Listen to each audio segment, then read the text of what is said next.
Welcome to this week's Reddit story compilation. These are the 8 most popular stories from this week. Let's begin. Story 1. He accused the wrong student. My professor accused me of using AI to write my final paper. I wrote it entirely by hand. I spent 3 months writing my final paper. My professor read it for 10 minutes before accusing me of cheating. Me, 24M, was in my final semester of an engineering degree. Graduation was only a few weeks away. The last thing standing between me and my diploma was a 40-page design paper I'd been working on all semester. I took it seriously, maybe too seriously. I spent evenings in the engineering lab, weekends in the library. I even wrote the first draft completely by hand in a notebook before typing it up later. I wanted it to be the best work I'd ever submitted. The day after turning it in, I got an email from my professor. Please come to my office tomorrow morning.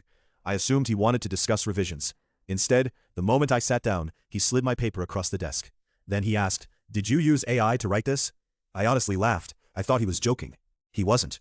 He explained that the university's detection software had flagged sections of my paper as likely AI generated. He said the writing style seemed too polished. I couldn't believe what I was hearing. I offered to show him my notebook, my research, every draft I'd written. He told me the Academic Integrity Office would decide. I walked out convinced my degree was over. The real twist came a few days later during the investigation. The Academic Integrity Office asked me to upload every draft I still had. Luckily, I used the university's cloud storage to save my work. When IT reviewed the document history, they noticed something strange. Several paragraphs from my paper had appeared in another student's project days after I'd written them. The timestamps proved my drafts came first. Then they looked deeper. Earlier in the semester, I'd been working in one of the campus computer labs. I'd forgotten to sign out of my university account before leaving for lunch. Another student sat down at the same computer. Instead of logging out, he opened my cloud folder.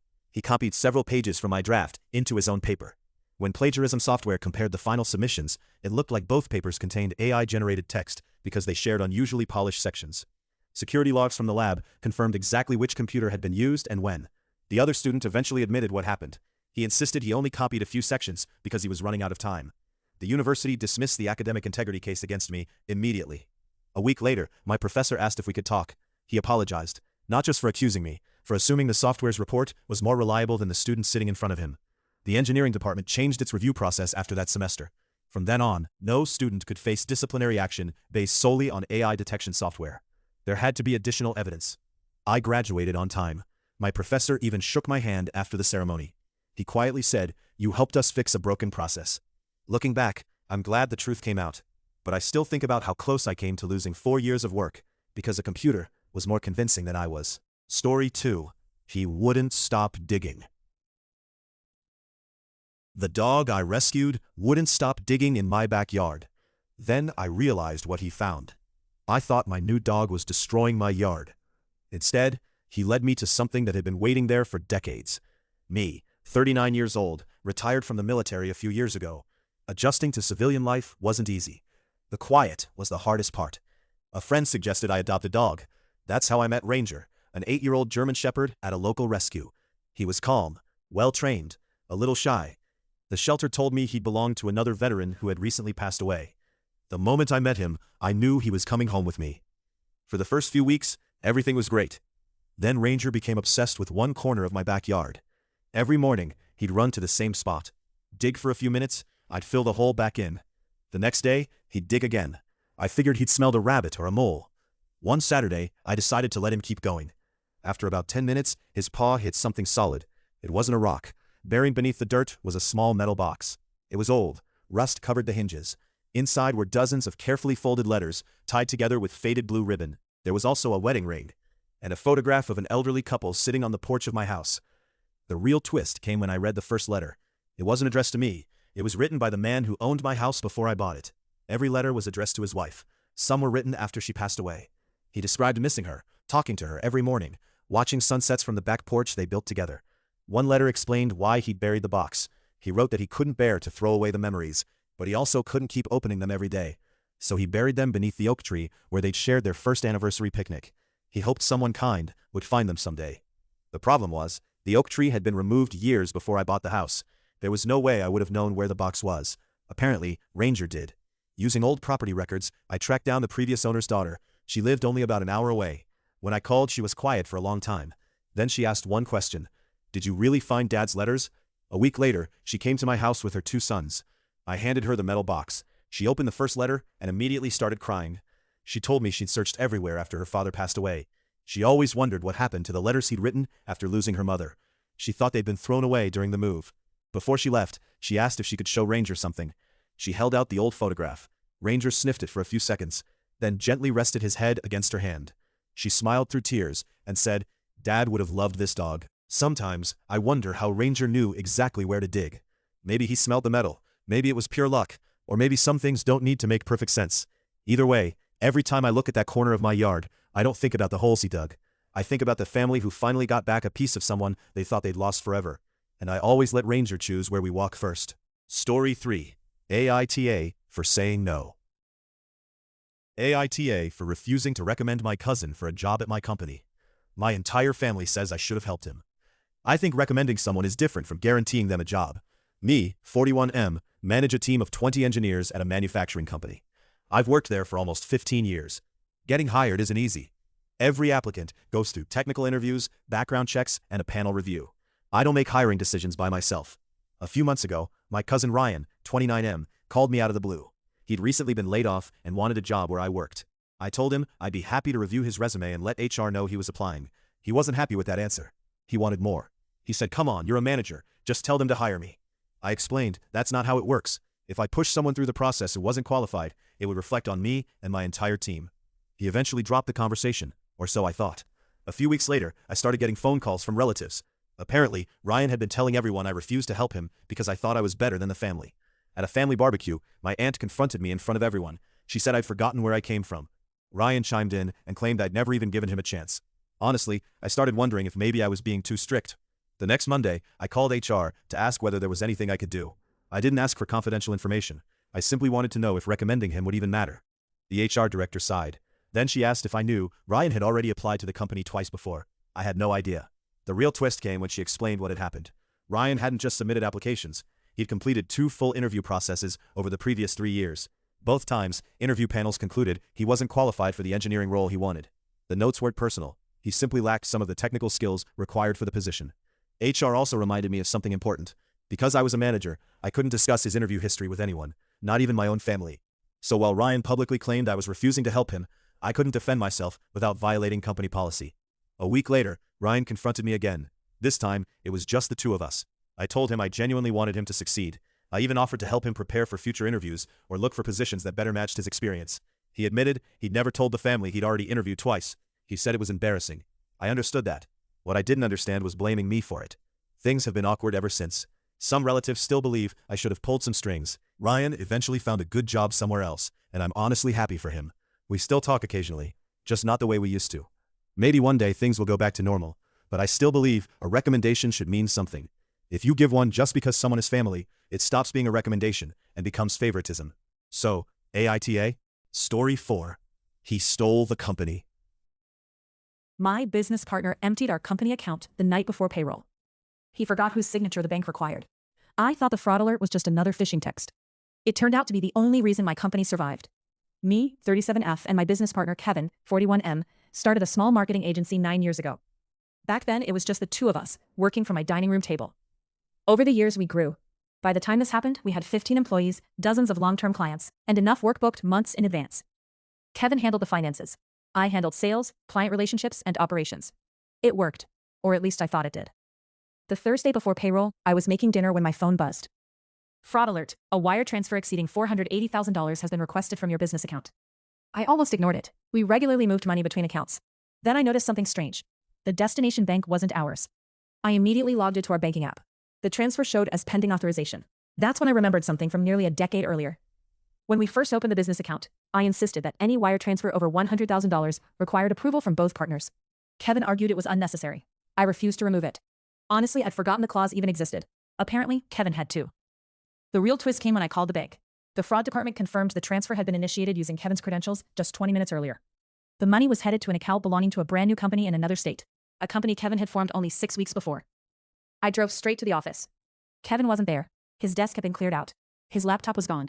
Several client files had disappeared too. By the next morning, I learned he'd also emailed many of our largest clients. He claimed he was launching a new and improved agency and encouraged them to move their business with him. Unfortunately for Kevin, most of those clients had worked with me for years. Several forwarded me the emails before I even knew they'd been sent. One client actually called laughing. She said, "He really thinks we stayed because of him?" I spent the entire weekend meeting with clients, explaining what had happened. Nobody left, not one. The bank permanently blocked the transfer and froze Kevin's access to every company account. Then the fraud investigation began. Investigators discovered Kevin had spent months planning his exit. He copied internal files, created fake vendor invoices, and quietly tried to move intellectual property to his new company. The more they looked, the more they found. Within weeks, he was facing civil lawsuits and criminal fraud charges. Most people in our industry had already heard what happened. Nobody wanted to work with him. 6 months later, I bought out his ownership interest through the legal settlement. The company is still operating today. Our employees never missed a paycheck. Last month, we celebrated our 10th anniversary. One of my managers raised a glass and joked, "Best bank policy you've ever insisted on." We all laughed. Funny enough, Kevin thought he was stealing the company. He forgot that businesses aren't built with bank accounts. They're built with trust. And that's the one thing he could never transfer. Story 5. AITA for building the fence. AITA, for installing a privacy fence after my neighbor kept watching my backyard. My neighbors say I overreacted. I think I finally got tired of pretending everything was normal. Me, 42F, my husband, 44M, and our 2 kids have lived in the same house for almost 5 years. Our backyard backs up to our neighbor Carol's, 67F property. When we first moved in, Carol seemed friendly enough. She'd wave, bring over cookies, make small talk. But over time, things started getting strange. She always seemed to know what we were doing. If we grilled outside, she'd mention what we cooked. If friends came over, she'd ask how many people had visited. If we bought patio furniture, she'd comment on how much we probably spent. At first, I figured she was just observant. Then she started complaining about our plans to install a 6-foot privacy fence. She insisted it would ruin her view. I explained that we wanted a little more privacy for our family, especially now that our kids were getting older. She wasn't happy. For months, she kept trying to convince us not to build it. She even offered to help pay for shorter fencing. We politely declined. Then little things started happening. Outdoor toys would get moved. Garden decorations would end up in different places. One afternoon, my son's soccer ball disappeared from our fenced garden area. We couldn't explain it. My husband suggested installing a couple of motion-activated security cameras before the new fence went in, mostly to keep an eye out for wildlife. At least that's what we told ourselves. The real twist came 3 days later. Around lunchtime, while we were both at work, the cameras sent a motion alert. I opened the app. There was Carol, walking through our backyard. She wasn't just looking over the property line. She had actually opened our side gate and walked around the yard. She picked up our garden tools, looked inside our storage bench, moved flower pots, even measured where the new fence stakes had been marked. Over the next 2 weeks, the cameras recorded her entering our yard 4 more times. Every visit happened while nobody was home. When I confronted her, she acted offended. She claimed she was just checking to make sure everything looked nice. Then she accused me of spying on her. That part almost made me laugh. A few days later, our city inspector came to approve the fence permit. Carol immediately walked over and told him we were violating property lines. I calmly showed him the camera footage, not because it proved where the fence belonged, but because it explained why we wanted one. The inspector finished his measurements, smiled, and approved everything. The fence went up the following week. Since then, Carol hasn't stepped foot in our yard. She barely even waves anymore. Some of our neighbors still think I should have tried harder to keep the peace. Maybe they're right. But I don't think wanting privacy for my family is unreasonable, especially when someone keeps treating our backyard like it's part of theirs. So, AITA? Story 6. Why did she wait? A nurse handed me a letter my mother wrote 20 years before she died. I thought I'd already heard my mother's final words. Then a nurse handed me a letter she'd been saving for almost 20 years. Me, 39, lost my mother to cancer when I was 19. She was all I had. My father was never part of my life, and whenever I asked about him growing up, Mom would gently tell me she didn't know enough to find him. Eventually, I stopped asking. After she passed away, I accepted that some questions would never have answers. Life moved on. I got married, had a daughter, built a career. Every birthday I'd wonder what my father looked like. Then I'd tell myself it didn't matter anymore. 20 years later, I received an unexpected phone call. It was from a hospice nurse. At first, I thought she'd called the wrong number. My mother had died decades earlier. The nurse explained she had recently retired and was cleaning out old storage cabinets when she found a sealed envelope with my name on it. Attached was a note in my mother's handwriting. If my daughter is ever located, please make sure she receives this. The nurse apologized over and over. Apparently, the envelope had been misplaced during a building renovation years before and was never mailed. I honestly didn't know what to feel. When the envelope arrived, I stared at it for almost an hour before opening it. The letter began with an apology, not for dying, for keeping a secret. The real twist came a few pages later. My mother admitted she had always known who my biological father was. She hadn't lied because she wanted to hurt me. She lied because she was trying to protect me. According to the letter, my father never knew I existed. When Mom found out she was pregnant, she tried to tell him. But before she could, he accepted a long-term engineering job overseas. They lost contact. Years later, she tried finding him again. She hired a private investigator, tracked old addresses, contacted former coworkers, even wrote letters to family members. Inside the envelope were copies of everything. Dozens of letters, investigator reports, old photographs. She never stopped looking. The last page explained why she'd never told me. She was terrified I'd spend my life chasing someone who couldn't be found. She wanted me to build my own future instead of waiting for answers she couldn't give me. Tucked inside the envelope was one final document, an address. The investigator had found my father just 6 months before my mother died. She never had the chance to contact him. For weeks, I debated whether to reach out. Finally, I did. I mailed a copy of my mother's letter. A month later, my phone rang. A man answered before I could even say hello. He was crying. He told me he'd wondered for decades why my mother suddenly disappeared from his life. We met a few weeks later. Looking at him felt like looking into a mirror. Same eyes, same smile, even the same laugh. We can't get back the years we lost. Nobody can. But today, my daughter knows her grandfather. And every Father's Day, we visit my mother's grave together. I leave fresh flowers. He thanks her for never giving up. And I thank her for leaving one final letter. Because 20 years after saying goodbye, my mother still found a way to bring my family back together. Story 7. AITA for saying no? AITA for refusing to let my sister bring her children to my wedding. My entire family says I ruined my relationship with my sister over one rule. I don't think that's what actually happened. Me, 30F, and my fiancé, 33M, have been planning our wedding for almost 2 years.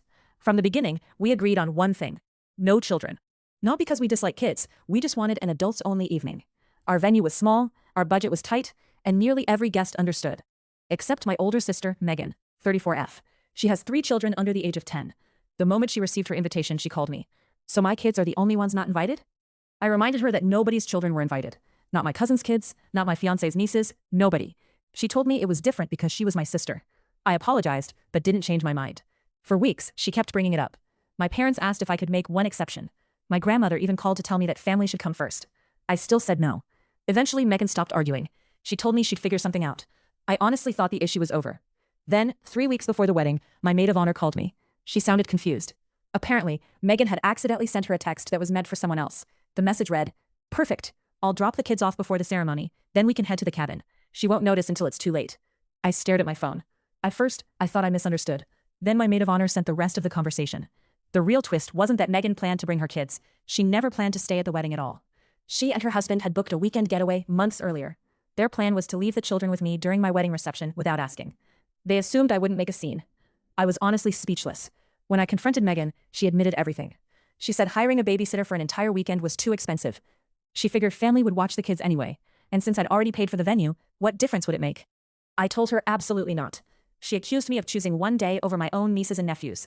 Then she told everyone in the family I was banning her children from the wedding. She conveniently left out the part where she planned to abandon them there. My parents were furious, at me, until I showed them the screenshots. The room went completely silent. My dad was the first person to speak. He looked at my sister and asked, "You were seriously going to leave your kids at someone else's wedding?" She didn't answer. My mom quietly apologized to me. For the first time since this whole thing started, everyone finally understood why I refused to make an exception. My sister didn't come to the wedding. She's still my sister. But the wedding itself was everything we'd hoped for. Peaceful, relaxed, exactly the celebration we planned. Some relatives still think I should have worked something out. Maybe they're right, but I don't think protecting my wedding from becoming an unpaid babysitting service makes me the bad guy. So, AITA. Story 8. Someone stole my life. A bank froze my accounts because someone had been living under my name for 12 years. I thought my debit card had been declined because of a technical problem. I had no idea someone else had been living my life. Me, 35F, my husband, 37M, and our 2 kids were grocery shopping when my card was declined. I checked my banking app. Everything looked normal, so I tried another card. Declined. A third, also declined. Embarrassed, I apologized to the cashier, left the cart, and drove straight to my bank. I figured there had to be some mistake. The woman at the front desk looked at my account for about 30 seconds before her expression changed. She quietly asked if I could step into a private office. That's when I knew something was seriously wrong. The bank manager introduced herself and asked me a question that made absolutely no sense. "When did you move to Nashville?" I laughed. "I've lived in Knoxville my whole life." She didn't laugh back. According to their records, I'd lived in Nashville for over a decade. I worked at a medical supply company. I had 3 credit cards I'd never opened, an auto loan I'd never signed, and nearly $180,000 in debt. I felt like I was going to pass out. The bank immediately froze every account with my name attached until they could determine what was happening. I couldn't access our savings, our checking account, nothing. For the next week, I spent hours filling out paperwork, proving who I was. Then investigators called. The real twist came when they asked if I knew a woman named Linda. The name sounded familiar. After talking to my mom, I finally remembered. Linda was my biological mother's older sister. I'd only met her once when I was a little girl. After my parents died in a car accident, she briefly handled some of the paperwork before I went to live with my grandparents. Apparently that was all she needed. She had copies of my birth certificate, my social security number, old medical records. Investigators discovered she'd slowly built an entirely separate life using my identity. She rented apartments, opened bank accounts, bought vehicles, even worked under my name at different companies over the course of 12 years. She was careful enough that nobody noticed, until she stopped paying her debts. Everything started collapsing at once. The fraud investigation took almost 8 months. During that time, I learned things about myself that never actually happened. According to my credit report, I'd owned 3 cars, lived in 4 cities, worked 6 different jobs. None of them were mine. Eventually, investigators tracked Linda to a small apartment, almost 400 miles away. When they searched it, they found file cabinets filled with stolen identities. Mine wasn't the only one. There were dozens. Apparently, she'd been doing it for years. She was charged with identity theft, fraud, and several other financial crimes. Most of my debt was cleared. My credit was restored. But the process took over a year. Even now, I still freeze for a second whenever my card takes too long to process. People always ask what the strangest part was. Honestly, it wasn't finding out someone stole my identity. It was learning they had spent 12 years pretending to be me, while I had no idea they even existed. Thanks for watching. If you enjoyed these Reddit stories, don't forget to like and subscribe for new uploads every day. See you in the next story.